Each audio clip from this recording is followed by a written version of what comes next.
Billahi syahida asyhadu an la ilaha illallah wahdahu la syarikalah wa asyhadu anna Muhammadan abduhu rasulullah nabiyya ba'da. Segala puji rahmat bagi Allah Rabb semata alam yang telah banyak memberikan kita kenikmatan yang tak terbatas hitungannya, terutama nikmat iman, nikmat Islam, nikmat ihsan, nikmat kesehatan, nikmat penglihatan, nikmat diberikan kenafas, bisa bernafas, nikmat bisa merasakan bagaimana Ramadan di 1431 Hijriah ini.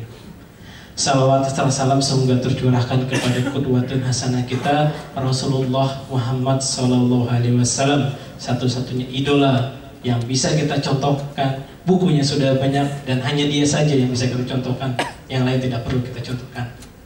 Beserta keluarganya, sahabat-sahabat beliau, tabiin, mutabiin, dan mudah-mudahan kita nanti di yaumil akhir nanti sama-sama dalam satu barisannya, di mana barisan terdepan ada panji-panji Islam, insyaallah.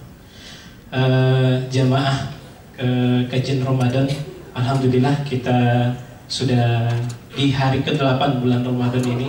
Mudah-mudahan 7 hari belakang yang sudah terlewat itu sudah kita bisa maksimalkan amalan dan ibadah kita. Dan insya Allah hari ini kita akan coba belajar bersama-sama tentang tema urgensi pengelolaan keluarga oleh Ustadz Ahmad Ghazali, salah satu ahli perencanaan keuangan keluarga dari tim Cyber Senduk. Namun sebelumnya ada beberapa pengumuman yang ingin saya informasikan.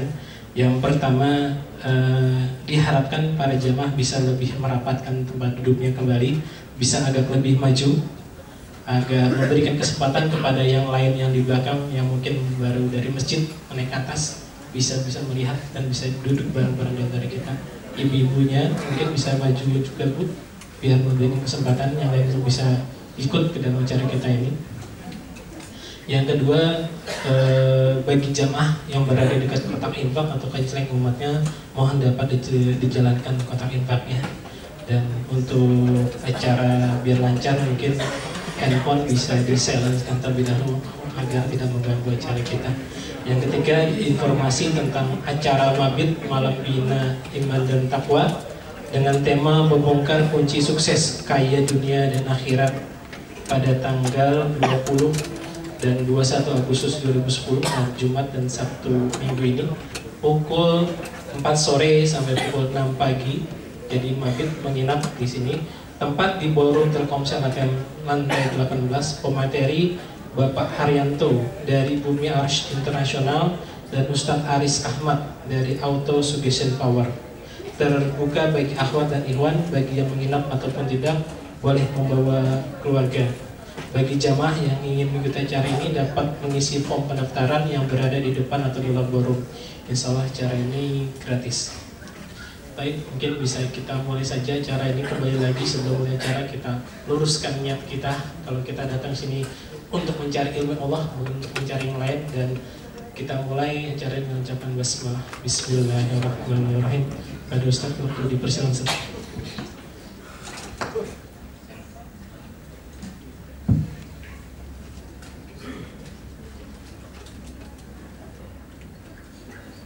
Assalamualaikum warahmatullahi wabarakatuh. Alhamdulillah, syukurlah, wala hawla wala quwwata illa billah. Allahumma shalli ala sayyidina Muhammad wa ala alihi washabbihi ajma'in. Amma ba'du. Alhamdulillah, pada siang hari ini di bulan Ramadan hari ke-8 kita bisa bersilaturahim, bertemu kembali dan mengkaji. Dan kali ini kita mengkaji tentang keuangan. Memang bicara tentang keuangan mungkin agak sangat jarang dibicarakan dalam forum-forum keislaman. Lebih banyak mungkin hanya untuk bab zakat dan bab waris, dan sampai sekarang pun mungkin belum selesai-selesai.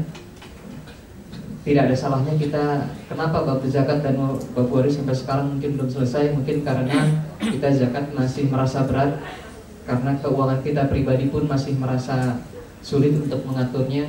Waris pun masih banyak yang berebut karena merasa bahwa masih sangat kekurangan harta. Oleh karena itu mari kita kembali ke basicnya dulu, bagaimana kita mengatur keuangan sendiri agar ketika kita berhubungan dengan orang lain, berhubungan dengan zakat, dengan orang yang membutuhkan, berhubungan dengan waris, dengan hak kita hubungannya dengan keluarga, kita sudah bisa paham Jadi kita kembali ke basicnya, bagaimana kita mengatur keuangan kita pribadi. Karena bisa dibilang ini adalah suatu hal yang sangat penting, karena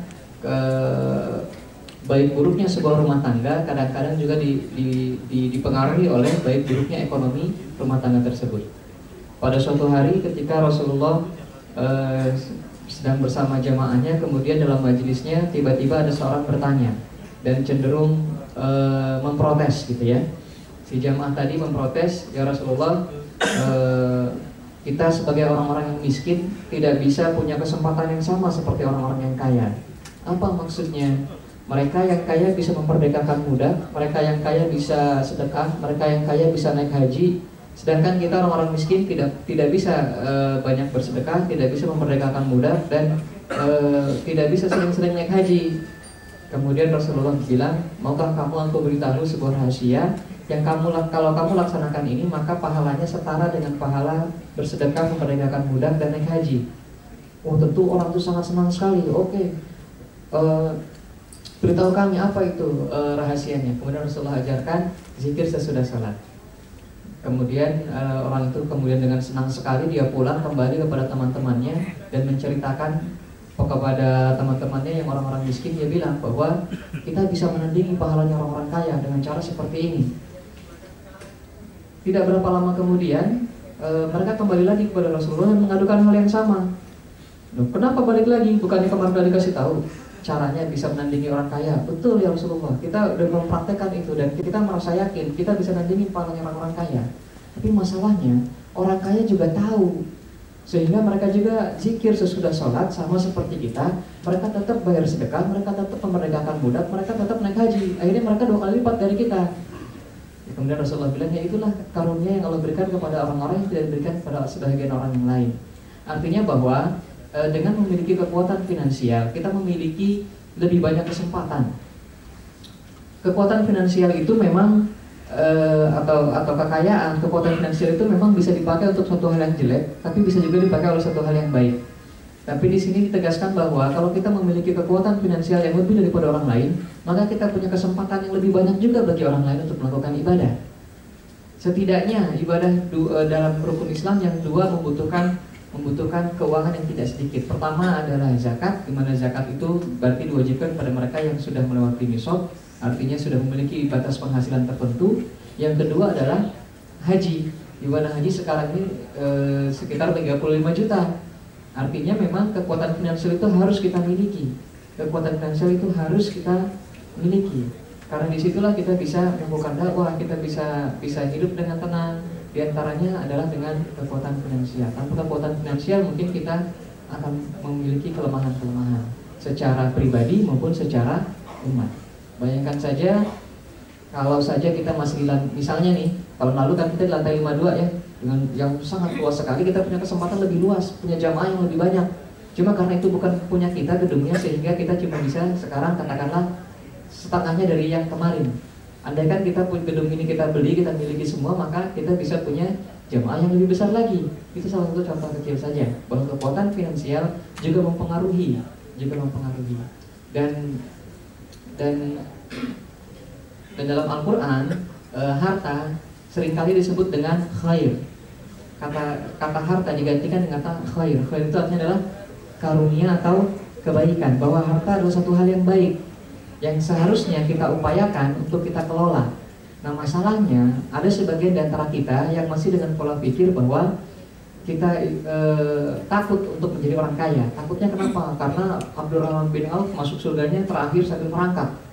Dia di antara orang-orang di sahabat yang dijamin masuk surga, tapi masuk surganya terakhir dengan merangkak. Itu bukan berarti bahwa orang kaya kemudian lebih susah nih pertanggungjawabannya, karena ditanyanya 2 kali. Dari mana mendapatkan dan kemana menyedekahkan dan kemana membelanjakan. Itu bukan berarti bahwa kita harus menghindari kekayaan. Itu berarti bahwa memang tanggung jawabnya lebih besar. Di balik tanggung jawab lebih besar bukan berarti kita kemudian menghindar, tapi bagaimana kita memikul tanggung jawab tersebut. Itu yang seharusnya yang kita pahami. Kita memang diminta untuk hidup pertengahan. Islam mengajarkan kita untuk hidup pertengahan, yaitu tidak boleh boros dan tidak boleh kikir. Tapi bukan berarti tidak boleh kaya dan tidak boleh miskin. Orang pengen pas-pasan aja lah, gak mau kaya, gak mau miskin. Kalau terlalu kaya mau repot, terlalu miskin juga repot. nggak ada anjurannya, nggak boleh kaya, nggak boleh miskin itu nggak ada. Yang ada itu nggak boleh boros, nggak boleh kikir, itu ada. Tapi tidak boleh kaya, tidak boleh miskin itu sama sekali tidak ada, sama sekali tidak ada. Yang bilang dasarnya itu tidak ada. Kita jangan kaya, jangan miskin, hidup pertengahan saja, tidak ada. Yang ada tidak pertengahan adalah tidak boleh boros dan tidak boleh kikir. Kalau memang bisa jadi orang kaya, jadilah orang kaya. Kalau memang kondisi sekarang miskin, bersabarlah. Karena tidak dibebani lebih dari kemampuannya. Kita review sedikit tentang perencanaan keuangan, bahwa kehidupan kita memang mau tidak mau berhubungan dengan banyak sekali aspek keuangan. Setidaknya kita lihat bahwa kehidupan kita itu seperti perjalanan dari titik start sampai titik finish, di mana tahap pertama dalam keuangan kita adalah pernikahan pun butuh biaya yang tidak sedikit. Walaupun sebetulnya 300.000 sudah bisa, tapi pada kenyataannya butuh sampai puluhan juta untuk menikah sekarang ini. Bahkan ironisnya ada yang menunda pernikahannya hanya karena alasan finansial. Menunda pernikahan hanya karena alasan finansial. Yang kedua, kalau sudah menikah biasanya punya anak. Anak pun sekarang luar biasa, dia melahirkan di Jakarta dan sekitar 1 juta sekarang minimal kali ya. Kalau sudah punya rumah, sudah punya anak, tentu kita pengen punya, sudah punya istri, sudah punya anak, tentu kita sudah harus punya rumah. Sekarang rumah berapa harganya di Jakarta? Wah, agak susah. Di pinggiran deh, di Jabodetabek, di Jakarta, di Tangerang, Bekasi, Depok, Bogor, harga rumah kira-kira sekarang minimal 100 juta. Itu pun tipe 27 dengan kode RSS. Rumah sangat, jangan bilang sederhana dong, kita agak positif. Rumah sangat strategis. Jangan sangat sempit juga, kurang bagus. Rumah sangat strategis. Artinya strategis adalah kemana-mana 1 langkah nyampe. Karena rumahnya memang segitu-gitunya. Buka pintu depan 1 langkah langsung ruang tamu, 1 langkah ke kiri kamar tidur, 1 langkah ke kanan dapur, 1 langkah lagi langsung keluar. Jadi 1 langkah kemana-mana nyampe. Itu namanya rumah sangat strategis. Saking strategisnya kita kadang-kadang tidak perlu remote lagi, karena kaki pun nyampe dengan selonjoran gitu ya. Ya inilah pada kenyataannya rumah seperti ini saja harganya sudah 100 juta. Artinya kita, padahal rumah yang ideal yang Rasulullah ajarkan pada kita adalah pisahkanlah tidur antara anak laki-laki dan anak perempuan. Artinya kita punya rumah seharusnya berapa kamarnya? Kamar orang tua, kamar anak laki-laki, kamar anak perempuan, kamar tamu, kalau kan muliakanlah tamu, dan minimal kamar pembantu ada kalau ada pembantu.